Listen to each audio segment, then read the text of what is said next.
Good day. Yesterday was one of the most dangerous days in the period of the Ukraine conflict. I should also add that in information terms, I personally found it one of the most chaotic. So much was happening in so many different places, and there were so many different accounts from so many different people about what was going on, that it was extremely difficult to make sense of events. But anyway, hours have passed. I think I can piece much of what has happened together, not of course everything, and I'm going to try to do my best in this program. I would also like to say that there are two important articles that I want to talk about later in this program. One, a very important article by Ray McGovern about the inherent dangers in the situation, dangers that transcend the issue of NATO extension. And the second, an article by John Helmer about an institution in Britain that perhaps, well, it's not of the same momentous significance, but it's one that I personally care about. Anyway, let's first of all discuss the events in the conflict area today and yesterday. And can I just say that yesterday was one of those days when I made my video, we had it published, and even as the process of publication was underway, the extraordinary news came through that in the hours previous to the making of that video, and obviously its publication, there had been a drone attack on the Kremlin. And in fact, we've had pictures of this drone, of certainly one of those drones, hitting the dome of the Senate building in the Kremlin. This is the building in which Vladimir Putin has his office. And for the record, by the way, and as Putin has himself confirmed, it is the same room. He has his office in the same big room in the Senate building that once was used by Joseph Stalin as his office long ago. By the way, Boris Yeltsin also used it as well. And Putin also has an apartment in the Kremlin, and I suspect it is in the Senate building as well, the Senate Palace as well. So this is a building which is associated with Putin, obviously, but it is also a building of enormous significance for Russians. It's the building where, as I said, former Soviet leaders, Stalin, Lenin, by the way, also, they occupied it, they worked from there. The Soviet government for many years worked from the Senate building. And anyway, one way or the other, it is a building associated in Russian minds, more than perhaps any other single building in the Kremlin, with their government. And to get some understanding of its significance, perhaps it's the building which most closely approximates for Russians, not obviously exactly approximates, to the White House in Washington, D.C. I would add that, like the White House, this building also has a flagpole, and the Russian flag flies over it, and it is where the Russian flag appears over the Kremlin, and before that, the Soviet flag as well. So it's an absolutely seminally important building. Now, first of all, who carried out this drone attack? And secondly, what was its purpose? Now, let's deal with the second question first. The Russian authorities are saying that it was an attempted assassination of Vladimir Putin. And it might have been. As I said, he works in the Senate building, and he perhaps from time to time sleeps there also. He was not, as it happens, in the Senate building when the drones struck the building, and it's possible that the people who launched those drones, we'll come to who they were shortly, the people who launched those drones didn't realize that.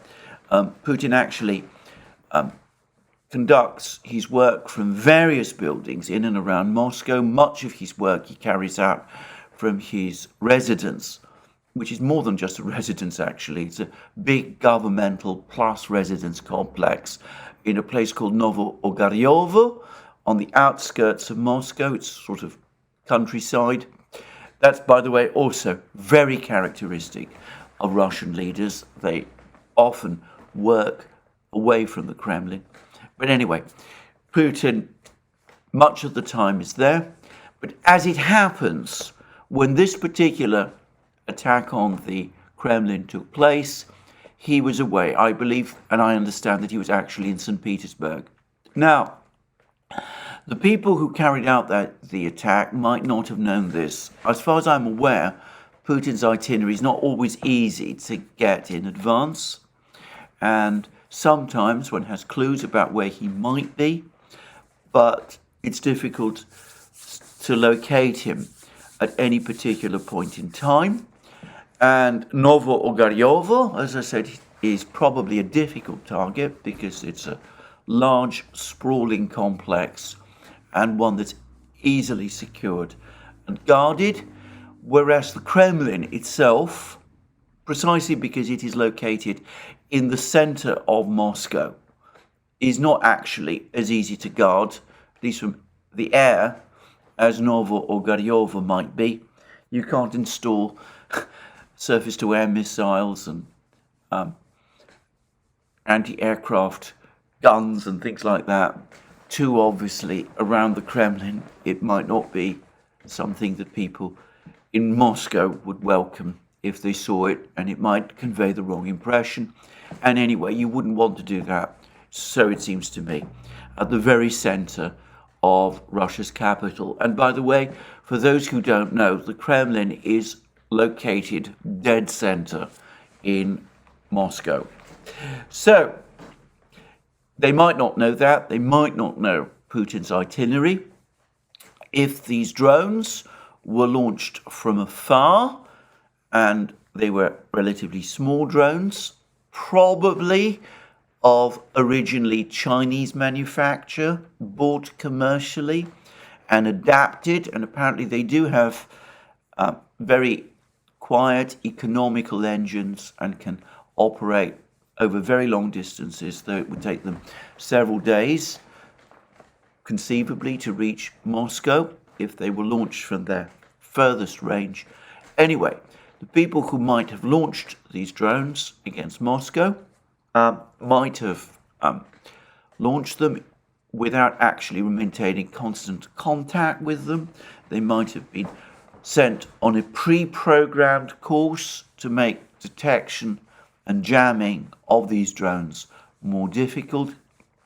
And they might have gambled or assumed that Putin would actually be in the building when these drones were launched. They might have said to themselves, well, he's sometimes there, sometimes he's not. Let's launch these drones against this building on the off chance that he might be there, in which case, who knows, perhaps we might strike lucky. So when the Russians say that it was an assassination attempt, that possibility should not be discounted. In fact, that might have been one of the objectives of this attack. The second possible target of this drone attack is the flagpole and the Russian flag flying over the Senate building. And that does seem to me a plausible idea. And again, to get a sense of the significance of an attack like that, just imagine that there'd been a drone attack on the White House and that the drones had successfully knocked down the flagpole with the American flag. It would be a major event for the American people. Anyway, whatever, the drone attack failed, and it's important to say this because there's been an awful lot of commentary about this. The Russian authorities say that the drones were detected, they weren't shot down. As I said, it would be dangerous, it seems to me, to start firing heavy caliber cannons in the middle of Moscow. That's a point that I think a lot of people don't quite understand. At any point in time, there are buildings around the Kremlin. Red Square, of course, is located very nearby. You can perhaps isolate this area to some extent, but you can't isolate it totally. You wouldn't want to start firing cannons at drones and risk spent cartridges or ammunition falling and hurting people. So anyway, the drones were detected, electronic jamming devices were operated, and the drone attack, whatever it was intended to do, failed. One drone, there were two of these drones, seems to have been brought down in some location in the Kremlin. Fragments fell, but no particular damage was done.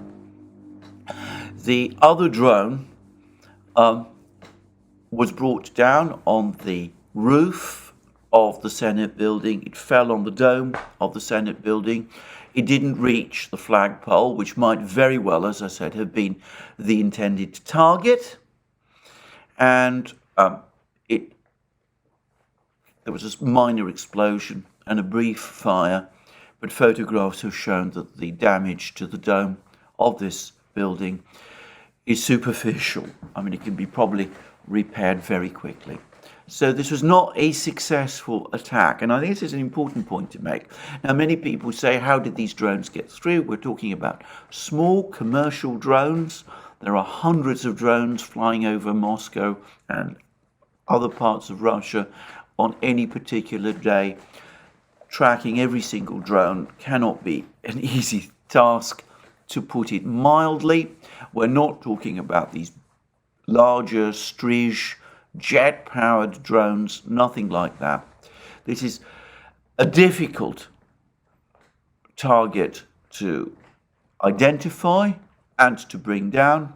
The point is that the Kremlin's defenses actually worked, and people who are making comparisons with the Matthias Rust affair back in, I think it was 1985, when a young German got onto a light plane and flew his aircraft all the way from Germany to Moscow and landed on Red Square, penetrating the Soviet defense system. A complex story, not very well reported in the West or discussed there, but I'm not going to get sidetracked with that. Anyway, this is not, it seems to me, an analogous episode. This is a different one. By the way, there are some reports that there was also a third drone, but that it was brought down some distance away from the Kremlin. So it looks possible as if 3 drones were used. Who launched this drone? Well, I have no doubt at all that wherever these drones were launched from, whether they were launched from Ukrainian territory or whether they were launched from some sort of cell, some group, the people who were behind it were the Ukrainian authorities. The target, be it the Senate building, Putin himself, the flagpole and the flag above the Senate building, clearly identifies it as connected in some way with Ukraine. Some Ukrainian officials have talked about partisans and things of that kind, Russian, anti-Putin Russian activists. In every single case, when Russian citizens have been involved in these affairs over the last few months or weeks, it's invariably been found that they were involved in some way with the Ukrainian intelligence system apparatus. This is true of the murder of Daria Dugina, of Vladlen Tatarsky. In the latter case, by the way, a young Russian woman was induced to provide the bomb, to give Tatarsky the bomb, which killed him. But as I said, it's been, I think, well established that she was working in connection with Russian intelligence. The the American media has confirmed that when there was this attempt to destroy the Beriev A-50 mainstay AWACS aircraft, Russian AWACS aircraft based in Belarus, Ukraine tried to claim that this was the work of anti-Russian partisans in Belarus. The American media has basically confirmed, the American intelligence community has basically confirmed again that it was Ukrainian intelligence that was involved, and of course Ukrainian intelligence was also involved in the bomb attack on the Kerch Bridge. So this is consistent, completely consistent with the kind of things that Ukrainian intelligence has done, and whenever there's been incidents like this, Ukrainian intelligence has invariably up to now been connected to it, despite Ukrainian denials, and I see no reason to doubt it on this occasion. Now, saying that, of course, some people in the West don't want to acknowledge this, and there's been a multiplicity of reports in the Western media which have taken the routine Ukrainian denials on trust. Some of these reports have been really very, very strange and very bizarre. And I'm just going to give one example, which is an article in the Daily Telegraph which appeared yesterday, written by one of the Telegraph's editors, Dominic Nichols. I've quoted some of his pieces before. Anyway, this is the title: "Fake or not, the Kremlin attack is extremely humiliating for Putin." So, note the extraordinary disjunction here. On the one hand, you can't straightforwardly say that it was the Ukrainians who did this thing, because they're denying it, and we have to stick with what the Ukrainians say and assume the sincerity of their denials. So if it wasn't the Ukrainians, then this must have been a fake attack. But either way, it humiliated Putin. So if we take this headline seriously, then Mr. Nichols and the Telegraph apparently presume that there is a possibility, perhaps a strong possibility, that the Russians methodically, systematically, and with malice aforethought, presumably, faked an attack on the Kremlin in order to humiliate themselves. Now, I have to say, I find that sort of reasoning so absurd, I'm not going to waste time on it. So, what does this episode tell us? It tells us, again, that some people in Ukraine continue to be committed to sort of James Bond operations, only these are the kind of operations which James Bond, the fictional James Bond, probably would not have engaged in, because they have very much the smack of outright terrorism about them. And I have to say, this operation, as far as I am concerned, is no different. Now, it didn't injure or hurt Putin. It did, as I say, superficial damage to the Kremlin, to the Senate building. It did not bring down the flagpole. It was, in other words, a failure. And this has been consistent with all of these other little drone attacks that Ukraine has been carrying out over the last couple of days, the last week or so.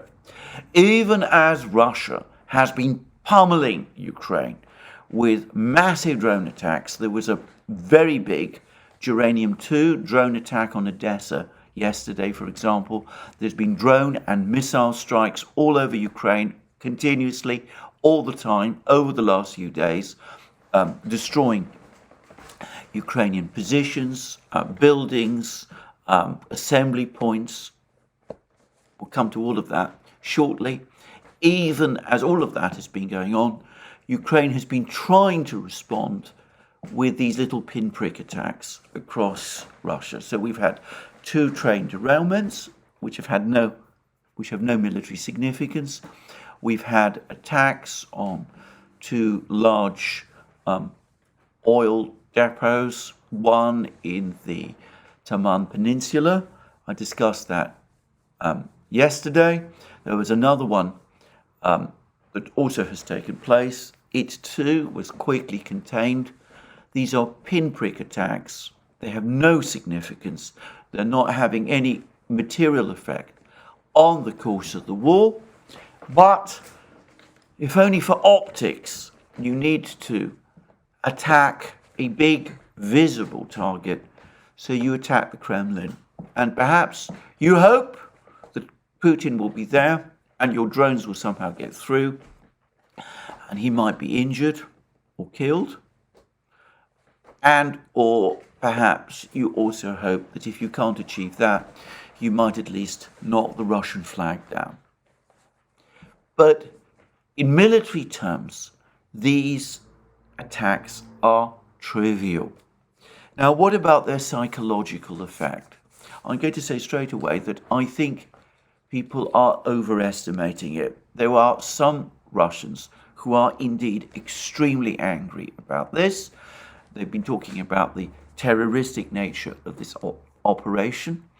And of course, the Russian government itself has been busy playing up the story that this was an assassination attempt on Putin personally. As I said, that might have been what the people who launched this attack were hoping for, but if it was an assassination attempt, it wasn't really executed very well, and it was always likely, to put it mildly, that it was going to fail, and in the event, it failed totally.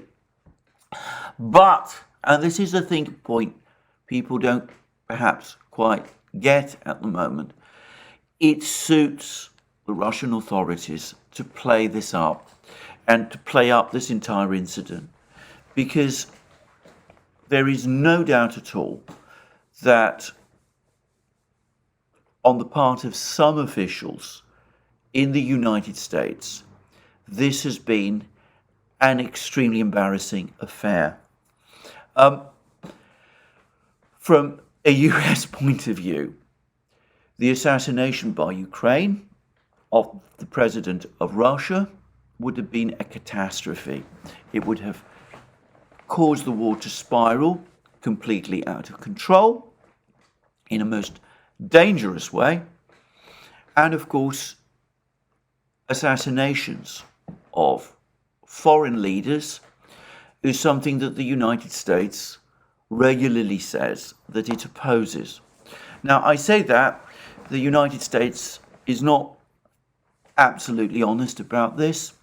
At the time of the 2003 attack on Iraq, the United States launched what were called shock and awe attacks on various buildings in Baghdad, and it was obvious to me that they were trying to murder Saddam Hussein.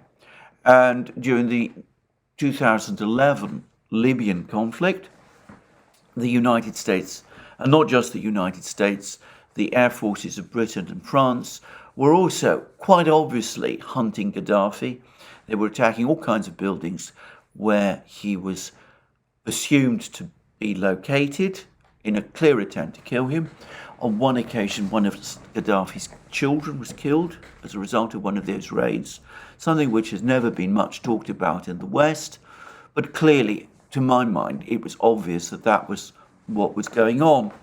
And to be frank, I got the sense that that was also partly what they were trying to do in 1999 during the bombing of Belgrade. I got the sense that they were also, to some extent at least, hunting the Yugoslav president of that time, Slobodan Milosevic. But the point about all of those operations is that they were deniable.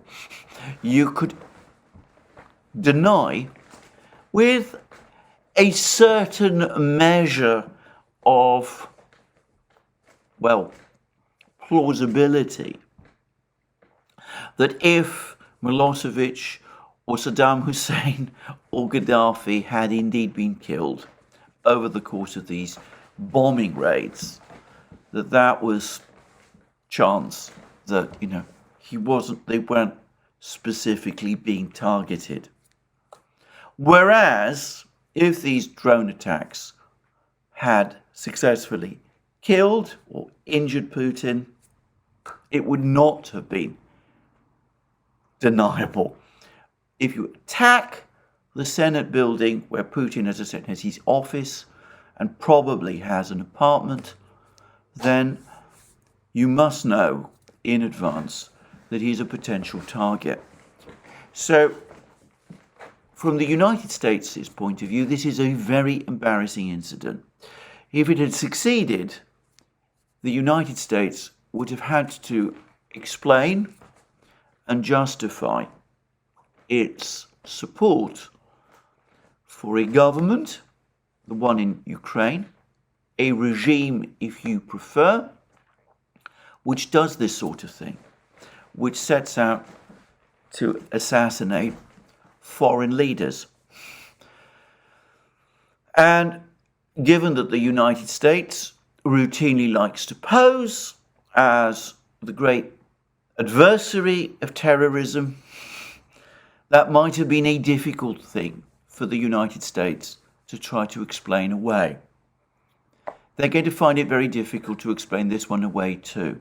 Now, there have been very few contacts indeed over the last few months between the Russians and the Americans, but I have no doubt at all that over the last couple of hours, the telephones have been active between the US and, at the very least, the embassy, the Russian embassy in Washington, and US officials have been assuring the Russians that the United States was not in any way implicated in this affair, and the US, somebody in the US also seems to have arranged for CNN to publish almost immediately an article saying that the United States had absolutely no advance notice of this attack and therefore was not implicated in it. And we've had previous articles appearing in the New York Times in which the United States has gone out of its way to distance itself from the various moves, actions that Ukraine has taken, the attack on the Kerch Bridge, the attack on the Saki airfield, the murder of Daria Dugina, those kind of things, and has made it clear that Ukraine keeps these sort of operations secret from the United States, and that the United States not only does not welcome these operations, but strongly disapproves of them. So we're going to be, I have no doubt, that the US is going out of its way at the moment to deny any involvement. And of course, the Russians are not going to accept that. And already, I understand that the Russian ambassador, Anatoly Antonov, and I believe Dmitry Peskov, have said as much. They've said, we don't believe you. We cannot accept that you don't have that kind of control over your proxy. You know what the Ukrainians do. And you are failing to rein them in. And given that you are failing to rein them in, we have no reason to believe that you are not involved. And undoubtedly, that is what the Russians are saying to the Americans also in private. And of course, it is what the Russians will be communicating to everybody also around the world, to all the various governments and agencies that they interact with. And they'll be pointing out to leaders of many different countries that this is the kind of country that the United States has become. If you find yourself in conflict with them, well, they will look the other way if one of their proxies assassinates your leader, and who knows, they might have a hand in it themselves. And that, by the way, is a disastrous look. It is not a look that the United States would want for itself. Now, I said all of this. I am, of course, assuming that the United States was not involved in this affair, and that is very much my belief. I would say that though it is my belief, it is not my certain belief as it would once have been. We still have, for example, outstanding the issue of the attack on the Nord Stream pipelines. And Seymour Hersh has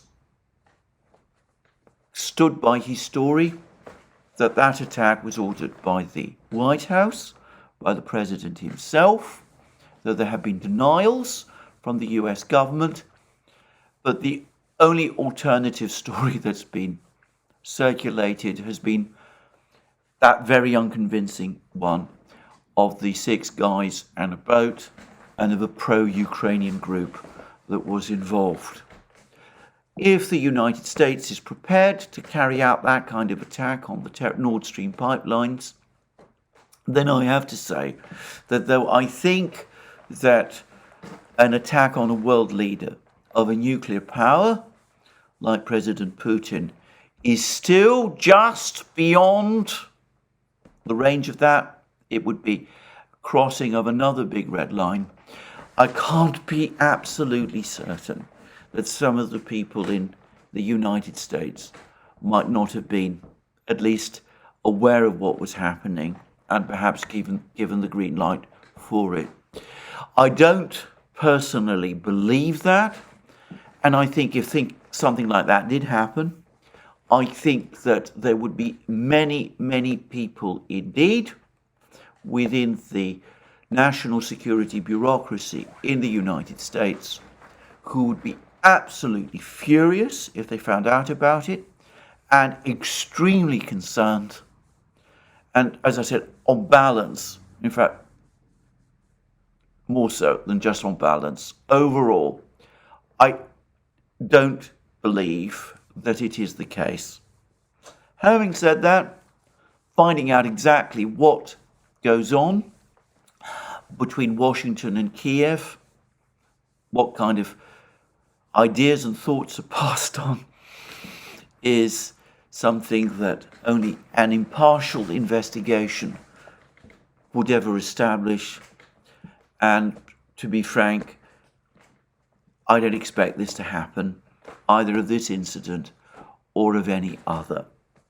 Now, I'm going to just finish my discussion of this affair by saying that I have strong reasons to believe that Ukraine has made one previous attempt to assassinate Vladimir Putin, a much more serious attempt than this one, and it was made some years ago.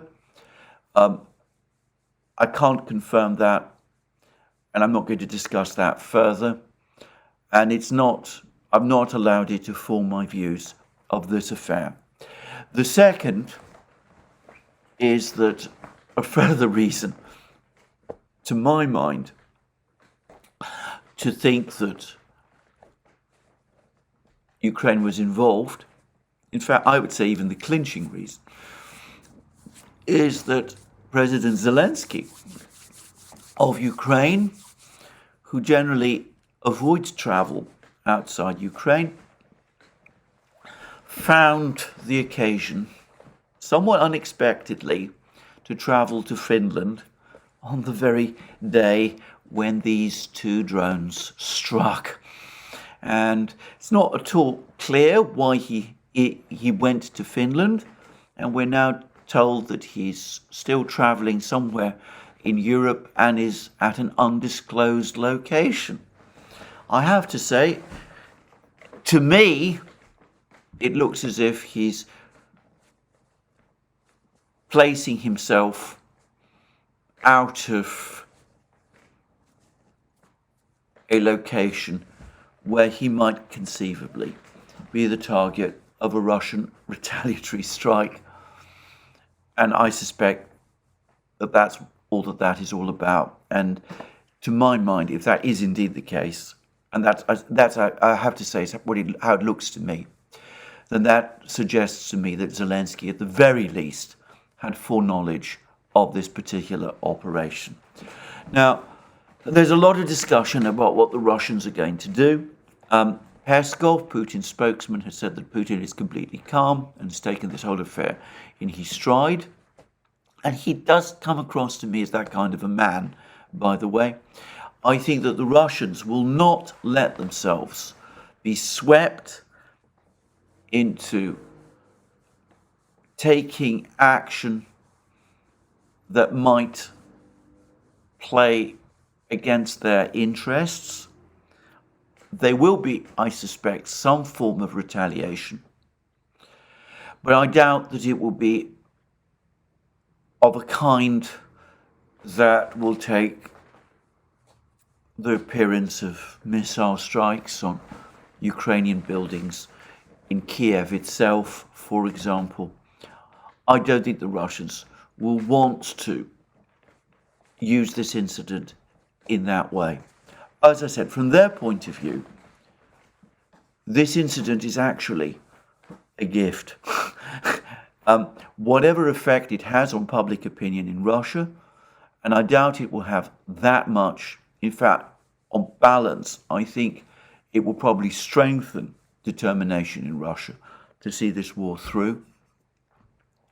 Internationally, it will play to Russia's advantage. And that's my considered view.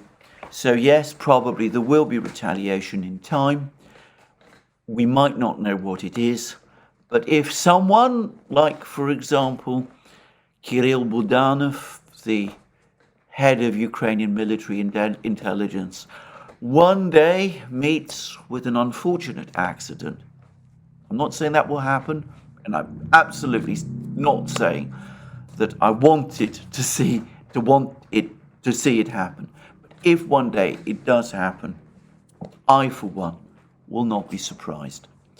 Now, before I conclude this, I would make one very important point. Larry Johnson, at his wonderful website, Sonar 21, has made one very important observation. And, he is a former US intelligence officer, so this is very much the sort of area of knowledge. He's made the point that one reason why the Russians anyway would be reluctant to launch strikes on government buildings in Kiev is that it's very likely that they have informers operating within the Ukrainian government and military. After all, bear in mind that as far back as October, the Russians appear to have realized that the Ukrainians had a plan for an offensive in Zaporozhye region or somewhere else, and they started building up all these huge fortifications from around that time. And that does suggest that they do have a fair amount of intelligence and information about coming out of Kiev. So they would probably not want to attack buildings where their intelligence assets are located. And I think that is almost certainly true. And I think it's something that people who yearn for strikes on government buildings in Kiev, which, by the way, I don't, for multiple reasons, those people who yearn for those kind of strikes might want to bear in mind. Anyway, let's move on, because yesterday was not just made up of these attacks, these drone attacks on the Kremlin. it was a very complex day in terms of events on the battlefields. The first thing to say is that over the last couple of hours, there has been a major escalation in missile and bombing strikes and drone strikes by the Russians right across Ukraine. And there's been very heavy bombing raids, for example, by the Russians of Ukrainian military concentrations in Slavyansk, Kramatorsk, all those places in north-central Donbass. Some are assuming that these are attacks on Ukrainian formations that might be preparing for a counterattack against the Wagner group in Bakhmut. I'll come to that shortly. I think the best explanation of all of these attacks comes again from Larry Johnson, and he's suggested that, in fact, what's probably happened is that the Ukrainians, in preparation for their offensive, have now started to concentrate their troops in particular locations, and that this has made them an easy target or a tempting target for the Russians, and that is why the Russians are attacking these places.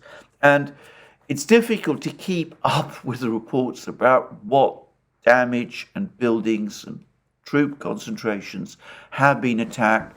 There have been many, many of them from Russian sources. But the overall picture that I'm getting is of substantial attacks which are doing substantial damage and which, sad to say, are probably killing lots of people, including, of course, Ukrainian soldiers, primarily Ukrainian soldiers.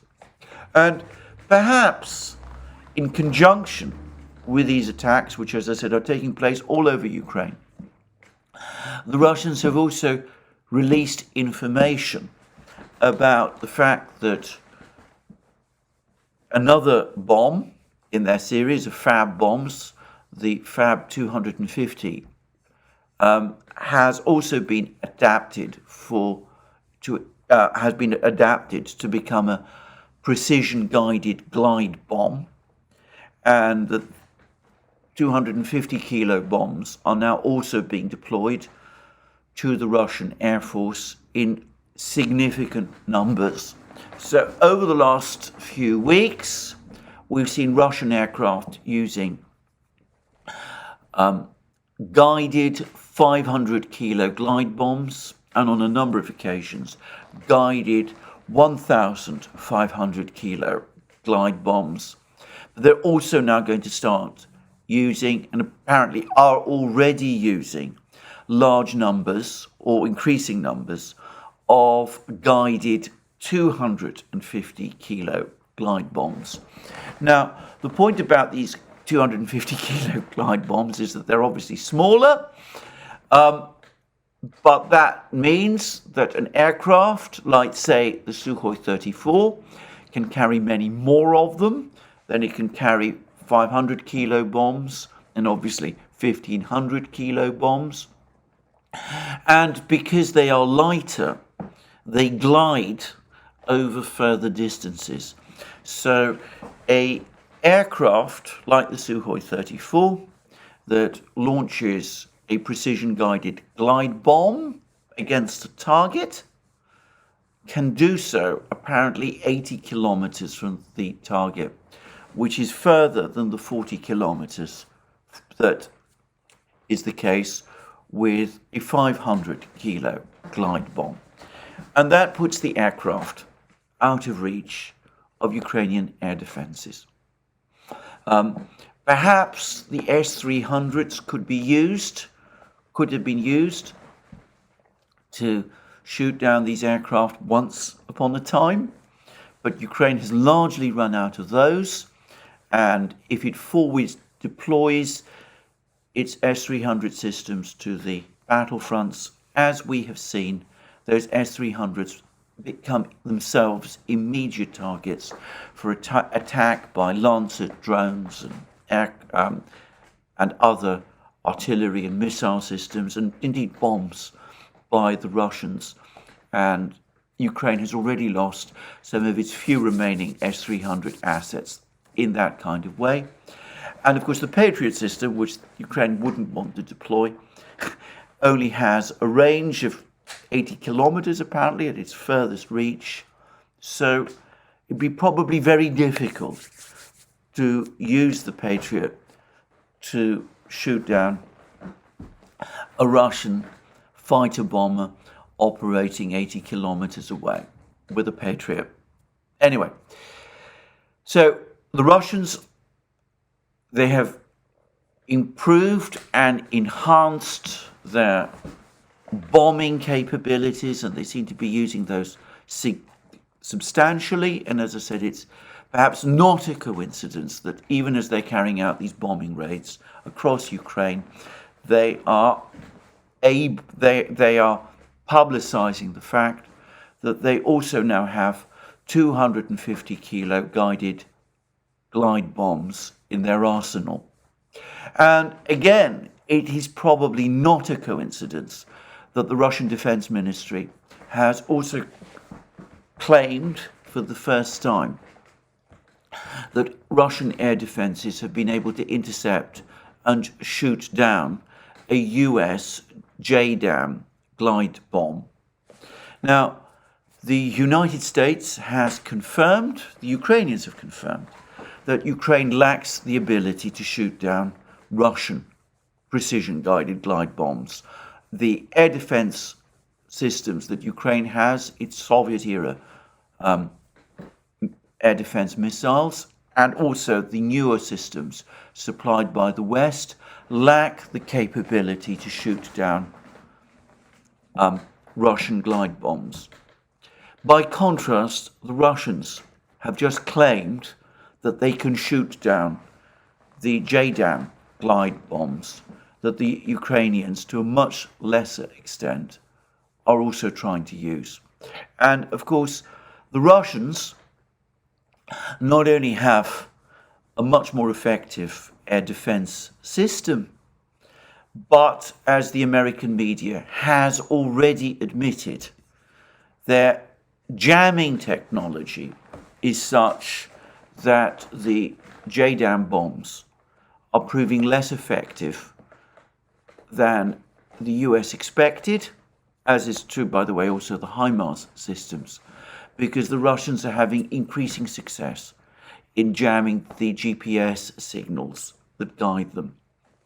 So the Russians are perhaps making these points that they can use precision-guided weapons increasingly to an extent, and including bombs, to an extent that Ukraine, for the moment, cannot do. So we have this huge missile air offensive taking place. Kiev is now under very significant attack, apparently, though again, it's difficult to get an exact sense of what is going on. But the Russians have also said, and it's really all coming from the Russians, that the Ukrainians have been more active as well, that their shelling has becoming more intense, that they've been carrying out more attacks of various kinds. And we've had some reports about this, so that, for example, we've had claims that from Vladimir Rogov that Ukraine is now more active than it's been for some time. Vladimir Rogov being one of our commentators. Marochko has also been telling the same thing to TASS, that the Ukrainians are now more active than they have been. And yesterday, there was lots of reports that the Ukrainian offensive, this much talked about offensive, had started. And these reports came to some extent from Prigozhin. He was claiming that Ukraine has begun its offensive. Some people read his comments as saying that the Ukrainians had launched a counteroffensive against Wagner troops in Bakhmut. I'm not exactly sure that that was what he did say. I got the sense rather that he was talking in general terms. His words, as quoted by TASS, are that the Ukrainian military has started its offensive. They have unlimited personnel and shells. the latter, by the way, is obviously not true. No army has unlimited personnel and shells. But anyway, that's what he said. Prigozhin also said, by the way, that over the previous 24 hours, this is yesterday, Wagner forces had advanced a further 230 meters in Bakhmut, and that they now control an area of 54,000 square meters in Bakhmut, and that Ukraine's area of control has fallen to 2.64 square kilometers. And I've discussed that previously. Anyway, so that was what Prigozhin said. I don't get the impression that he was specifically talking about a counterattack on Bakhmut. I might be wrong, but anyway, that's what he was saying. But indisputably, there was some kind of advance by Ukrainian forces in the Zaporozhye region, in the Orekhov area. But it seems to have involved a limited number of troops and armored vehicles, and Vladimir Rogov undoubtedly correctly claims that this was a reconnaissance in force. And again, this is from TASS. This is what Rogov said.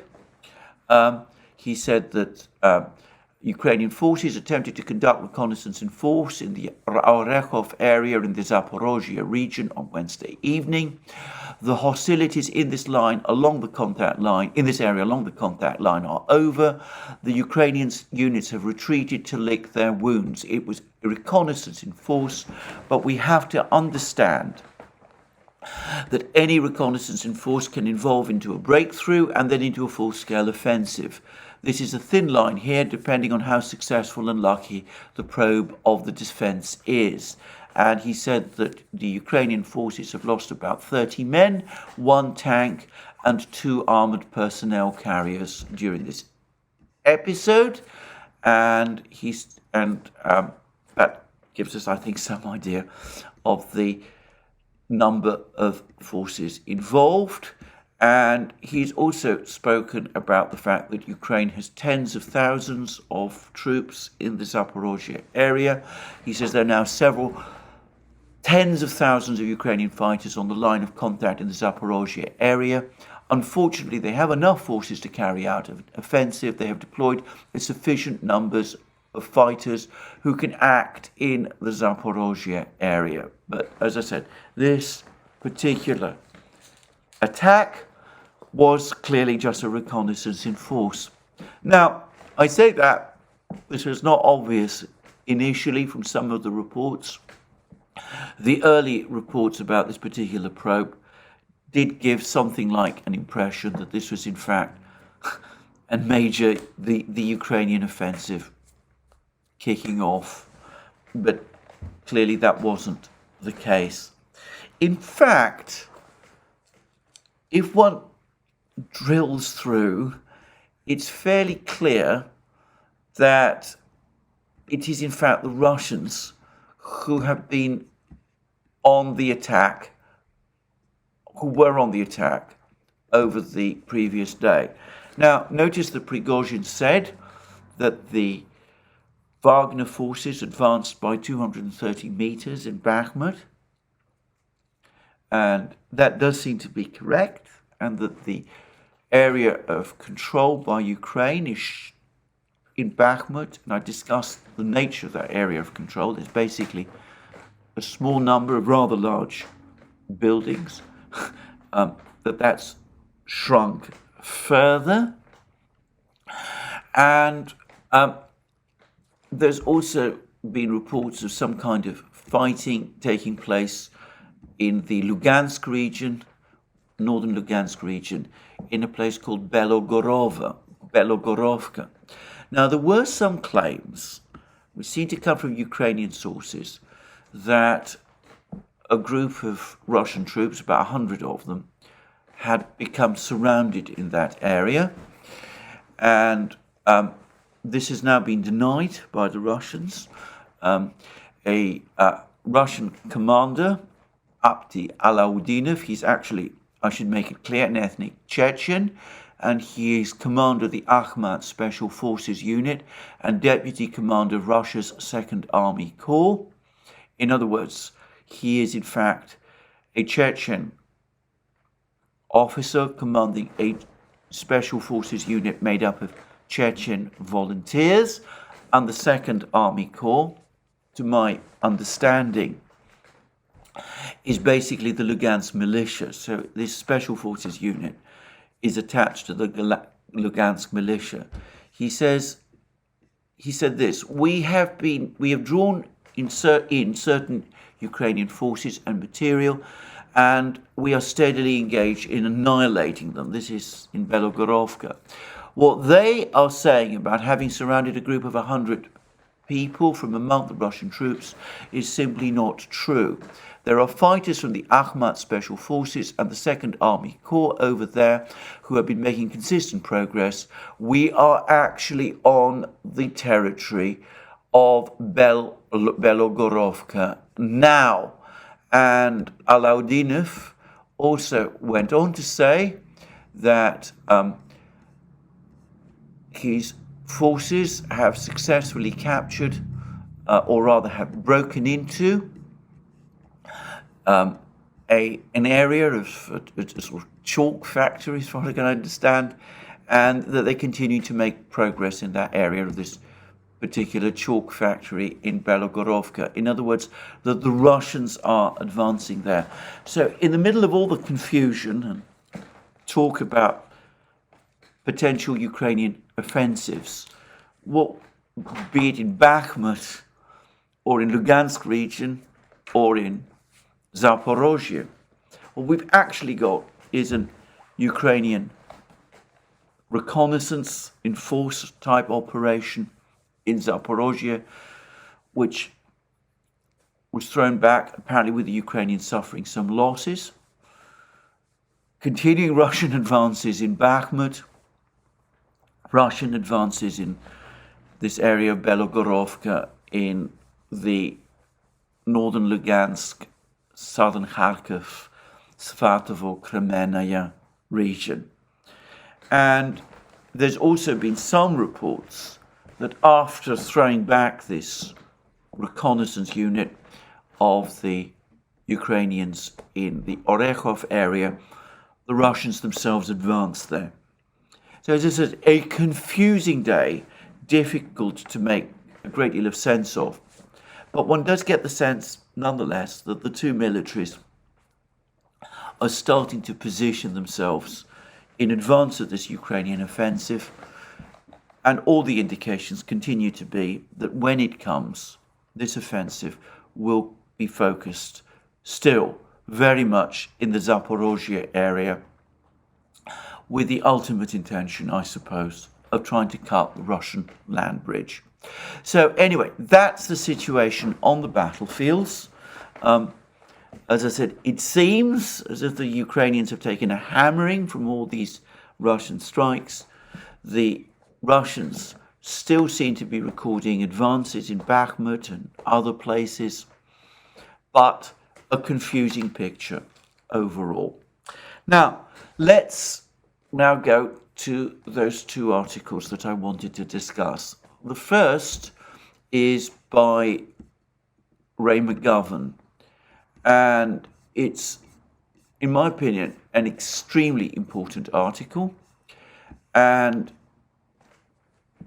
it addresses an issue which hasn't been much talked about, and it's about the positioning of anti-ballistic missile systems in Eastern Europe by the United States, in Poland and Romania. And by the way, there's a report now on Zero Hedge that the United States is also in early discussions about establishing some kind of bases in Finland too. Now, we don't yet know what they will amount to, but of course if they are anti-ballistic missile systems that are going to be located in Finland, that will be a concerning matter. And Ray McGovern makes this point: the anti-ballistic missile systems themselves would be concerning enough for the Russians. But the point is, the installations from which these missiles would be launched can also be adapted to launch ground attack missiles. And McGovern points out that this is not that different from what the United States did in the complained about in the 1960s, when the Soviets installed medium-range missiles in Cuba. The United States is edging ever closer to the position where it can launch medium-range missiles against Russia from these bases in Poland and Romania, and who knows, maybe one day in Finland as well. And of course, for the Russians, this is a matter of very great concern. And McGovern quotes extensively from some interviews, some comments that Putin made, in which Putin pointed out that way back in 2002, when the United States pulled out of the Anti-Ballistic Missile Treaty, the Americans underestimated Russia's ability to respond to that decision, that they didn't expect the Russians to be able to develop their own counters to US systems, anti-ballistic missile systems. But he also pointed out that for the Russians, these advances, this forward positioning of these missiles by the United States, this is what Putin said, is every bit as concerning as NATO's eastward expansion. In fact, the two go together.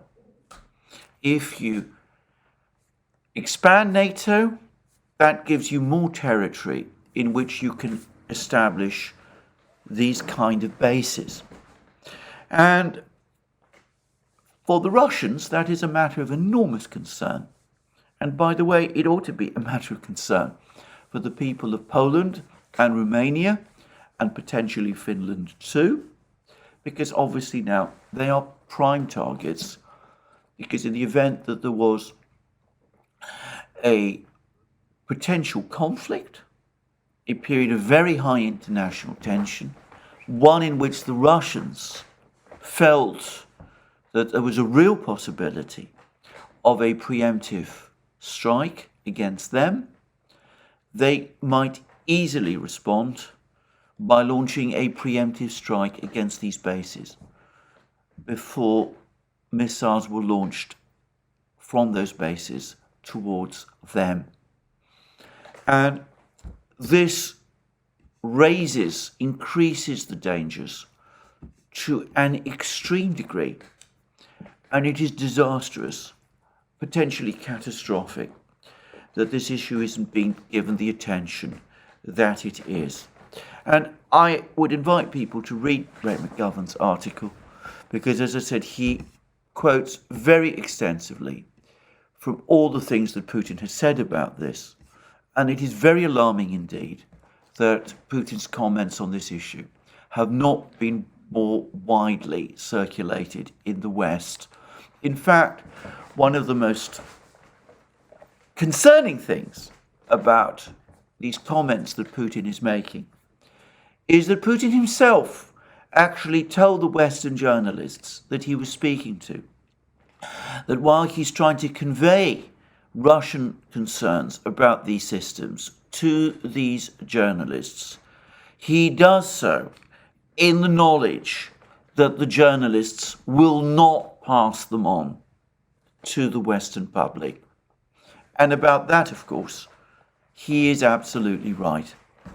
Now, the other article I'm going to dwell on is obviously for it's over a much smaller, less important issue in some respects, but as I said, it is about one I personally care about, and that's about the status of Pushkin House, which is an establishment set up in Britain, in London, in the 1950s, which was intended to facilitate knowledge about Russian things, Russian culture, spread ideas about Russian culture, knowledge about Russian culture, and bring together all those people in Britain who were interested in Russian culture.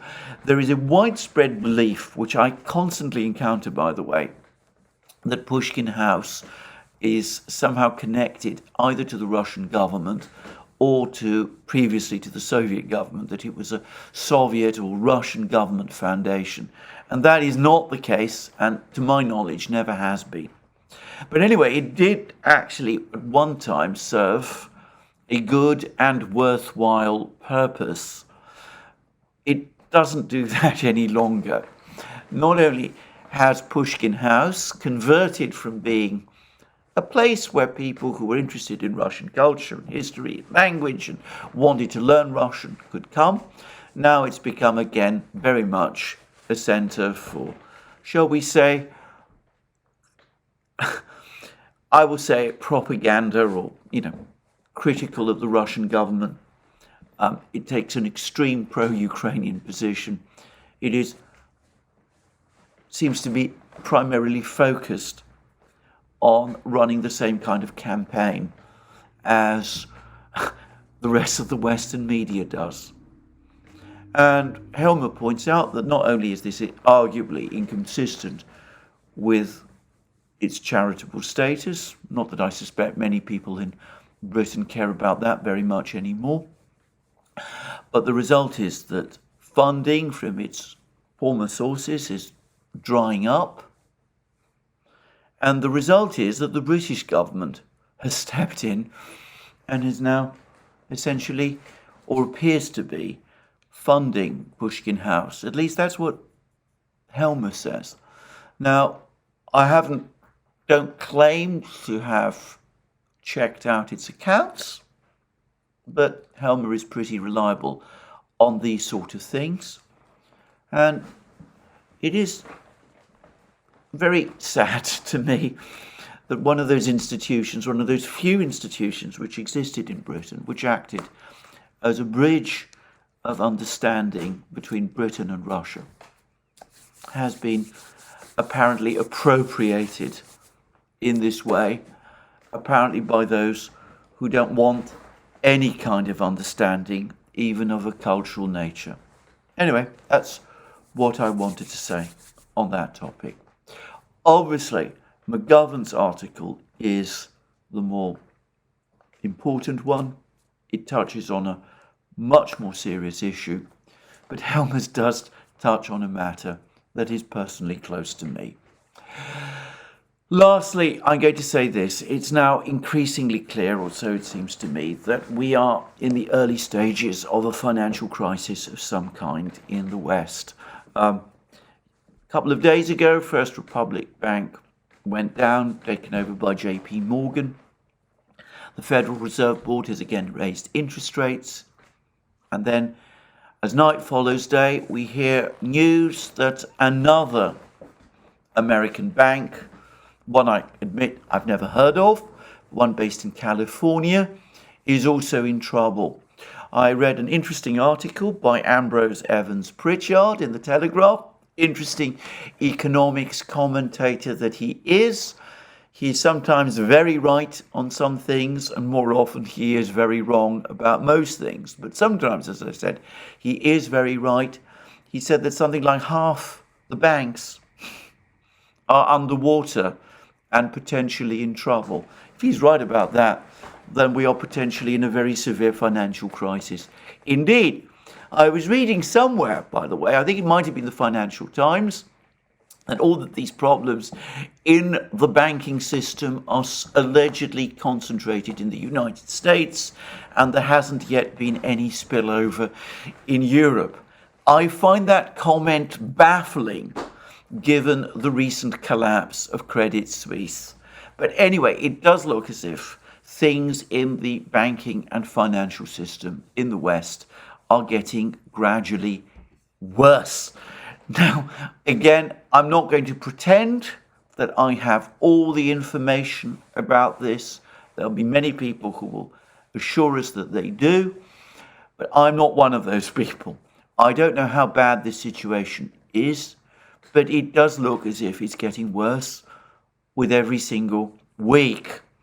And it is interesting that the Federal Reserve Board nonetheless still feels under a compulsion to go on increasing interest rates, even as money supply and liquidity choke up, and even as the problems in the financial system intensify. It also, I have to say, I find it very curious that even as all this is happening, we're going through another one of these melodramas in the United States about whether or not to raise the debt ceiling, something which every one of us knows that the United States, the Congress, is eventually going to agree to do. But anyway, there we are. So lots of problems building up in the financial system. If things implode at some point over the next few weeks and months in the financial system, well, obviously that will have enormous economic consequences. It will also have enormous political consequences. And amongst the people who will discover that will be the people in Ukraine, who will very quickly discover at that point that the Western public, at least, is no longer interested in them. But we're not there, quite there yet. We seem to be approaching that moment. There'll be more to say about it if and when it happens. But that's my program for today. As I said, a chaotic, complex day yesterday, a very dangerous day. People exploding drones on the Kremlin, extraordinarily reckless and dangerous thing to do. It shows how reckless and dangerous the Ukrainian government has become. And also, I have to say this, Ray McGovern's article also shows how reckless and dangerous US policy is becoming also. So, troubling, concerning times, but this is where I finish my video. So just to remind you again, you can find all our programs on our various platforms: Locals, Rumble, BitChute, ODYSEE, Rockfin and Telegram. You can also support our work via Patreon and Subscribestar, links under this video. You can also check out our shop, or should check out our shop, buy yourself all the great things that you will find there, our magic mugs, our hats, our hoodies, our t-shirts, our sweatshirts, all those great things. And last but not least, if you've liked this video, please remember to tick the like button and to check your subscription to this channel. That's me for today. More from me soon.